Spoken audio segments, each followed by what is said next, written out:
There is no Sooks, no lefties on the show tonight, and a news poll has just dropped because Parliament is resuming for the next couple of weeks. It resumes tomorrow. The headline news is that One Nation and Labor are level in news poll. This is similar to the polling that we've shown you over the past couple of weeks. Now, because Labor is down and the One Nation is down, that's why they end up meeting in the middle at 29%. The Coalition, again, down, but all of this margin of error, 1.1 point at 18%.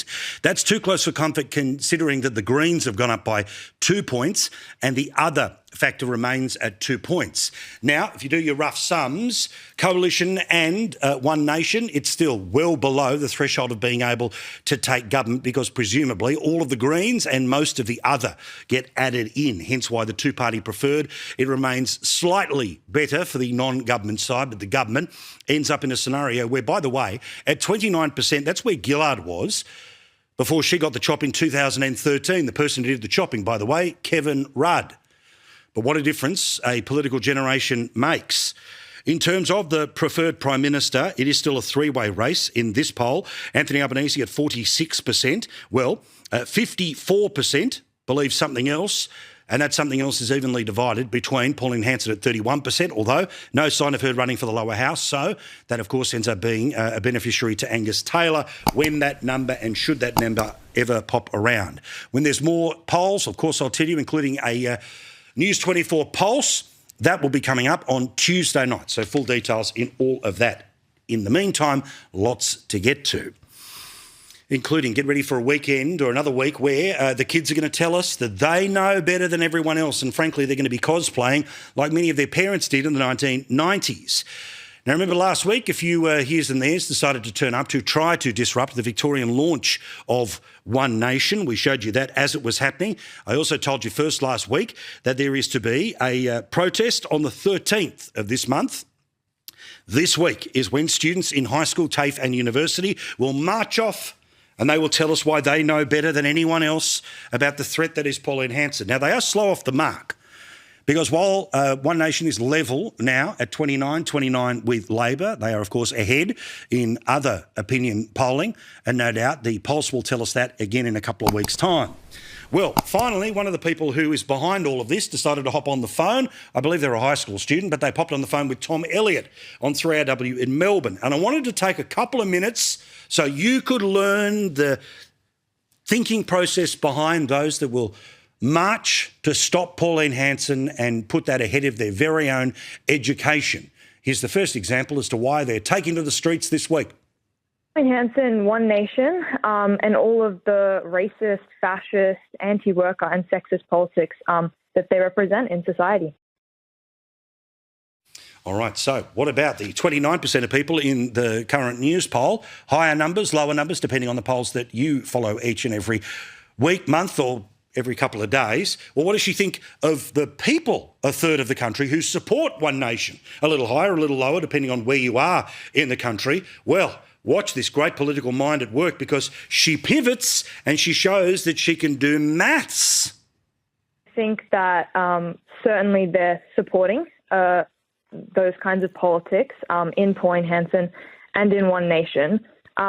The other side of that equation, though, is that if 31% support her, 69% don't support her, which is a majority. From that majority, we want to build a mass movement of students and workers who oppose everything that Pauline Hanson's politics represent. OK, but if you put Labor together with the Coalition and One Nation and other, the Greens are at 14%, meaning 86% of people disagree with them, let alone the single digits of the Victorian socialists. So how does this logic work? Of course, it doesn't. But they don't want to say that the supporters are the problem, but they do believe that the vast majority of people don't support, so therefore there is unity in the cause of fighting against. And then this rubbish, and I don't know where it started, and I don't know how it gets pumped into the schools, and I don't know why somebody is putting their head above the parapet to tell us why they want to be at the front of this protest on Thursday of this week. But there is this rubbish line that Pauline Hanson wants to deport, ICE style, thousands of illegal immigrant kids from Australia. So when she was questioned about what is the number that you think is acceptable for migration to the country, should it be 100,000? That's lower than the Pauline Hanson number. Should it be 300,000? That's the current numbers of the federal government. Should it be way higher? That's where the Greens are. Well, this was her response. Well, I'm against all restrictions on immigration and seeking asylum. I think everybody should be welcomed into Australia and granted full rights. There are millions, literally millions of refugees that are in the country. They all come to Australia if they can get here. Now, again, it's very hard to go toe-to-toe here with a kid, and all of us said one thing in high school and ended up kind of being something very different in life, but she's decided to make herself the spokesperson for this effort. Now, when she was challenged by Tom Elliott about the number, well, of course, it wouldn't really happen that they'd all end up coming here. Yeah, but if you change the rules, no restriction, if you get here, you can stay here, the number's going to go way above 100,000, 200,000, 300,000. It'll get to 1 million just like that. Where do they live? Who knows? Who knows? Are the students hoping to billet any of these people? Of course not. They'll end up somewhere else, right? And as long as there's somewhere else, doesn't change their suburb, well, then, of course, no one cares, right? And then when confronted with, OK, look, you're in year 12. This is the biggest year of your schooling career. Why would you take any time off rather than focus on studying to get the best possible mark to have the best possible chance at what I presume will be a tertiary education life after year 12? Well, of course, it's because the matter is so important. Well, I think there's absolutely nothing more important that that students could do on Thursday other than come out to the protest. If Pauline Hanson was Prime Minister, hundreds of my classmates at my school would be deported. So this is an issue of prime importance to me.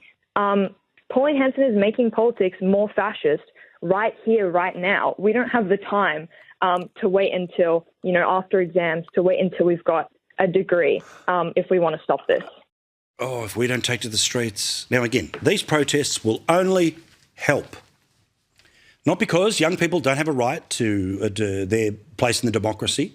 There are some who believe that people as young as high school should be able to vote. But let's be very clear.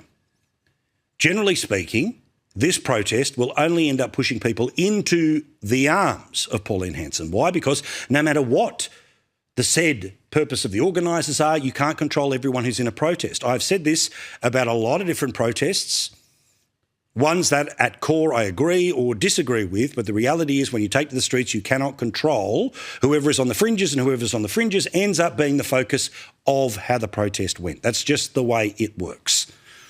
But again, this lie that somehow if Pauline Hanson got anywhere near power, be it through the Senate or anywhere else, that a mass deportation of hundreds of kids at her school would happen. The position of One Nation is the same position as the opposition, and presumably the position of the government, which is that if you are here beyond the terms of your visa, then you have to go home. We do not have an open borders system here. There is no one that is close to government who is arguing for it. And while the ideal world is that if you can get here, you can stay here, we saw what happened last time. And remember when people after 2007 thought, OK, we've done the hard yards, let's open our hearts when it comes to the boats. Tens of thousands of people thought that the theory was if you could get here, you can stay here. Remember, more than 1,000 people died as a result of that system. It is the cruelest thing possible to pretend that if you can get here, no matter how you get here, you can stay here. People will die as a result of it. Again, think what you like about Pauline Hanson as an adult or as a kid. You have every right to be fired up. I was very political as a kid. I'm not going to pretend that I wasn't. But the idea that we must march on Thursday, or the evil lady from Queensland is going to turn up with a van and start throwing kids in the back of it, it's just rubbish. It's just not true. Again, inside the interview, her teachers, many of them, agreed with what? Well, of course, why wouldn't they? As we have shown you before, there's groups of Victorian socialists openly saying socialist in our schools. So no wonder where they get it from, no wonder where the echo comes from, but seriously, I do not believe that it will turn the tide, but we'll all wait, watch and see. You would have thought that if this was so urgent that you can take time off school this week, you would have done it last week, last month, or even when the poll numbers started to change last year. Oh, no. But it's only now, because she's been to the National Press Club, that she is being legitimised by the system. Okay. Now, no matter who the Premier is in Victoria, be it the hopeless Jacinta Allen or the fast becoming hopeless Ben Carroll, this bloke, we know everything he doesn't stand for, but what does he stand for? Crime remains a problem, a major problem, a problem that is changing the makeup of people who are going to vote on this issue alone at the upcoming Victorian election. Now, you may recall there was an attack on a grocer. This is distressing footage. I'm sorry to show it to you. But he was a man who was set upon and ended up losing his life. A terrible situation. Again, here is a description of what took place on that day. The 60-year-old was set upon by a group of teenagers allegedly stealing from a clothing store. 2 14-year-old girls and a 12-year-old boy have been charged with assault-related offences and are back on the streets after being granted bail yesterday. A 13-year-old boy initially arrested had his charges dropped, while a 15-year-old boy had his charges upgraded to manslaughter. So normally when you see people taking to the streets, in this case when it comes to crime or at least being willing to talk about it, they are people who have lived in a community for a very long time. Now, there is a new group of people who haven't lived in the Melbourne community for some period of time, but they called around Channel 9 and got them to come around because they had a giant protest today. This will move votes regardless of which way people voted at the last election. They have had enough. Their message taking shape one sign at a time. This kind of rally, I think, meet the need of a lot of people who would like to say enough is enough. People want to have a change. And then strength to their arm. They were there, about 100 of them protesting today. We feel disappointed. All our community very disappointed with the law. A lot of people must agree that bail system now is too generous, I think. Too easy for people to commit crime and then get on bail. 100%. 100%. Now, again, Ben Carroll is playing a big PR game at the moment where he's inviting lots of reporters into his office, a lot of little profile and puff pieces, the first time people being able to do interviews in the Premier's office since the dark days of Andrews or the not-so recent past, of course, when it comes to Jacinta Allen. But this bloke is proving to be quite a slippery fish. Because remember last week when the 8-year corruption inquiry, that I was critical of last week because it found no corruption. It talked about grey corruption. I've told you before about what grey corruption. Quick favour.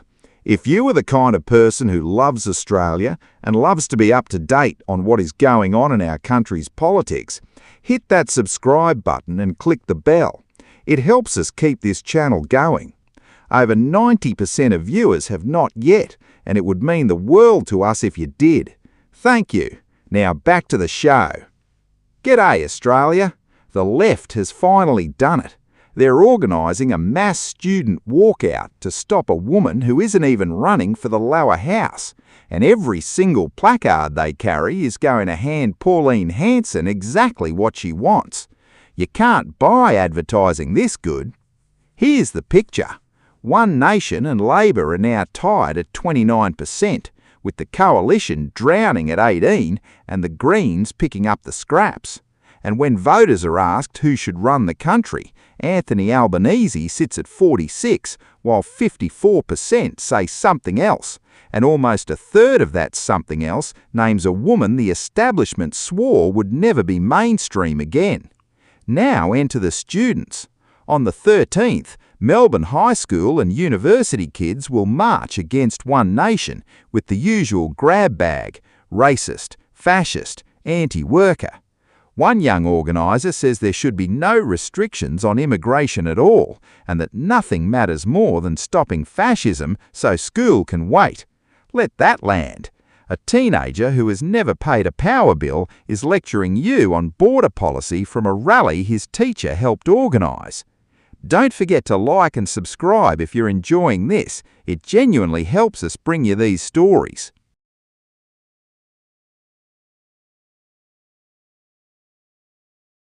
Is, which is where any and everyone over 30 years that the government can appoint ends up becoming loyal to the government and the party of government more so than the people that they are working for.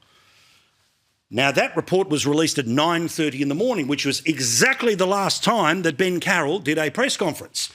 And because he was doing it at the time that the report was being released, this is the last public comment we have seen from Ben Carroll. And this didn't happen yesterday, didn't happen the day before. This happened towards the middle of last week. I have not read the report. I'll be reading the report tonight. It is being tabled in the Parliament while I'm here. I'm going to read the report carefully. I'm going to study it and give the Victorians the action and the answers they deserve. What I can answer for is what we do from here, and that is reading this report carefully. Did you time this press conference specifically to avoid taking questions on this matter? You knew it was being tabled at 9:30 this morning. No, this was always in my diary. You could almost see the smile if you're really, really paying attention there. This is all too clever by half. Remember, the divide in Australia is not necessarily left and right. It's about whether you pay attention or they don't. They hope that the majority of Australians do not pay attention, that the majority of Victorians are not paying attention. And while Ben Carroll may protest that he is oh so different than the Premier's past, the reality is the slick media games, not engaging with reality, hoping that reality can just change because you say it's so, means it's just a new captain of what we hope is a sinking ship. And meantime, about the finances of Victoria, even taxpayer media cannot hide the reality of debt. These are the numbers the ABC put up when they were having a look at the debt. You can see going up is not good and it ain't coming down anytime soon. So a third-party group has decided to release an ad where the metaphor for debt is a tsunami of debt. You may see this online in the next couple of weeks. Without a plan to clean up and pay back the debt, it will smash all we've built. And who'll have to pay? Our children. A fair amount of AI, but that one's going to be somewhere in your feed sometime soon. Now, about other people's money. We know the Prime Minister and the Treasurer, of course. Prime Minister back from the week that he desperately needed because he hadn't had a week off all year, remember? He couldn't possibly go to the Garma Festival, but he was there at a multicultural business event in Melbourne over the weekend. Priorities, Prime Minister, priorities. And as we know, the growth of government under this mob has been exponential. More football stadiums of people working for the federal government. Why? Triangle of dependence. I'll get to that in a second. But this is worth showing you here, which is the growth in public service. The analysis of the Australian Public Service employment data and budget papers reveal a surge in bureaucrats appointed to regulatory roles. You know, computer says no. Since the Prime Minister won the 2022 election, Chris Bowen's Department of Climate Change, Energy, Environment and Water, they're, of course, the chief pin pushers at the moment. After the Albanese government abolished average staffing level caps and hired more bureaucrats under the guise of bringing core work back in-house, the public services swelled to 200,000 staff. 118,300 were women, 76,000 were men, and those who identify as gender X, less than 1,000. Canberra remains the hotspot for Australia's public bureaucracy, 70,000 of the 200,000, but there's still plenty spread around the country. Into Melbourne, a football stadium. Into Sydney, a football stadium. Into Brisbane, a football stadium. Into Adelaide, a smaller but still significant football stadium. Why? Oh, because that's where the work needs to be done. No. Because the triangle of dependence needs to grow. The more jobs working for the government in as many places as possible means no one rocks the boat, you keep re-electing the government. More people with their hand out from the government means you never rock the boat. More business whose biggest client is the government means no one rocks the boat. Hence why the spending of other people's money, not the big priority that we would all know it to be, because it's just a debt ATM, right? 9 in 10 of the smallest NDIS planned managers have flagged over integrity concerns. This was the Minister today in an interview with my colleague Andrew Clennell. 9 out of 10 of the smallest NDIS plan managers have been flagged for potential fraud or integrity concerns. The scheme estimated to be losing $4 billion a year to fraud. How is this still going on? It is a fault in the design, not just the execution. Here is the Minister on our air earlier today. There are real harms that arise from delay. There is too much fraud in the scheme, and every week that goes by sees more and more money lost to fraudsters and shonks that should be going to people with disability. Yes, but whose job is it to shake that tree? Whose job is it to double check? Whose job is it, of the 200,000 people working for the federal government, whose job is it to double check? Not what people are claiming. Because the people who are the recipients of the scheme are not my focus. The people who are charging the scheme is my focus. The capacity of the government to rid itself of billions of dollars of fraud. Where is the interest in doing it? None. Zero. Because not one of the 200,000 people who work for the federal government have as their job saving other people's money. That doesn't exist. Instead, it's new ways to spend the money and to guarantee that you spend more than you did last year because you don't want to give up on a dollar that's already been promised. Again, to the people who are at the bottom of the scheme, the ones who need the scheme, this is not about them. But we are losing the plot here. $4 billion a year in fraud in the NDIS. This is a disgrace, bordering on a royal commission, dare I say, but as if that's going to be happening any time soon. Now, you may have noticed that the government was trying to get the theme out that this week was all about immigration. Towards the end of last week, there was going to be a speech by Tony Burke, but, well, that didn't happen. But the briefing to the media did.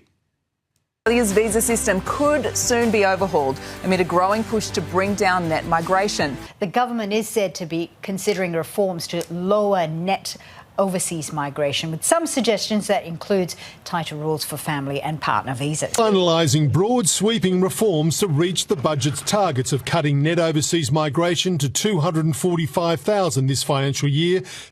You heard cut, you heard cut, you heard cut, right? Well, when all of this was first announced, there, of course, was the decision for the Immigration Minister, the Home Affairs Minister, to not turn up at the National Press Club and play that home game. We were told it was because the Prime Minister wanted to be part of it. But apparently, according to the reporting of James Campbell today, many inside the Labor Party, as soon as they heard the word cut and migration, they hit the roof. So this morning, the one you can bet it on the information, that is that of Andrew Clennell, says no cut overall. So all the spin was for a speech that never happened, for a thing that won't be happening. Here's what I can tell you about this immigration announcement. This is not about a change in the migration numbers set in the budget, which is taking net migration a year from about 300,000 down to 220,000. It's about how to get there. We also won't see a change in the permanent migration numbers, which sit at 185,000 a year, including 132,000 skilled stream places. All noise, no change. Relax, voters, there'll be no change. But we made sure for a couple of days, for the couple of people that are half paying attention, remember the divide, not left and right, whether you pay attention or not. The Albanese government will not cut migration figures ahead of the announcement from the Immigration Minister, Tony Burke. The looming migration overhaul will target visa overstayers. You know, the people that they're going to be marching in the streets for against Pauline Hanson, apparently. They might need to be doing it for the Prime Minister. But all of this is not going to change anything. Tim Wilson, the Shadow Treasurer, had plenty to say about it when he was on here today. What I'd be open to considering is a plan if it was actually publicly released. As we know, during the week, Tony Burke was scheduled to give a National Press Club speech. He had to abort that speech. The Prime Minister had clearly overridden him and they haven't come up with their own plans. But we've said consistently we'll support a cut in migration. Now, I'm not going to show you for the 400th time, but you have seen it too many times. And by that I mean it is so offensive that all of us wish we never saw it, but you have seen the supposed sketch where sexual violence was being fantasised about upon Gina Rinehart. It is disgusting. It is a criminal act. There is no way this should have got off the drawing board, let alone through the edit suite, let alone going to air, but it did. You may recall towards the end, way too long, like almost a month after this thing started, the ABC finally said sorry. More turmoil at the ABC tonight, with Managing Director Hugh Marks publicly apologising to Gina Rinehart. Managing Director of the ABC has officially apologised. The ABC has apologised to mining magnate Gina Rinehart over an episode of Race Around the World. I've got to get the mining reference in there. Ooh, scary. Now, what I find particularly outrageous about this is that even though the matter is no longer available on the internet, despite the fact that there has been an apology, the official ruling inside the ABC was nothing to see here. Don't say sorry and keep it on air. The Ombudsman, I actually read the report over the weekend, and this is the finding. This is unbelievable. Remember how violent this thing is. You almost have to play it again for everyone to understand, but you, I'm taking for granted, have seen and heard this thing. Having regard to the program's format, the filmmakers' established creative style, the surreal and hyperbolic nature of the film, the absence of any visual depiction of violence. So you can just say what you're going to do to people and it's okay. And the criticism expressed by the judging panel, the Ombudsman concluded that a reasonable audience member would be likely to understand the remarks were part of a satirical and exaggerated commentary rather than as a genuine call or endorsement or encouragement for violence. I mean, are you serious? This never should have made it out of the first break. Now, again, I'm saying about any public figure, you cannot say these things. You cannot, under the guise of satire, say, well, here's the most violent thing I can possibly say about another human being. Only joking. No, that doesn't work like this. It's not some magical schoolyard game. This goes on. In that context, the satirical treatment provided sufficient editorial justification for the content, and the segment did not breach the ABC's editorial standards related to harm and offence. Again, if you've seen it, you know what I'm talking about. If you haven't, well, where have you been? But fair income. There are no standards if this is not in breach of them. And no doubt this will be turned into some sort of, titanic media war between them and them. I don't care. In the same way that I could, should, would not even consider what was done on that program.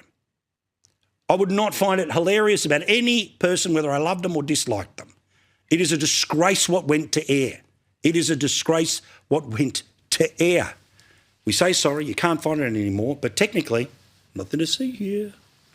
That's why the two-party preferred. But here is the part nobody wants to say out loud. Every time a protest like this tips into chaos, the footage does not hurt Hanson. It recruits for her. The moderates watch, they wince, and they quietly reconsider. That is the cruel irony of this entire circus. And while the kids are marching, the grown-ups are bleeding you dry. 9 in 10 of the smallest NDIS plan managers have been flagged for integrity concerns, and about $4 billion a year is walking out the door in fraud. The Federal Public Service has ballooned to 200,000 staff.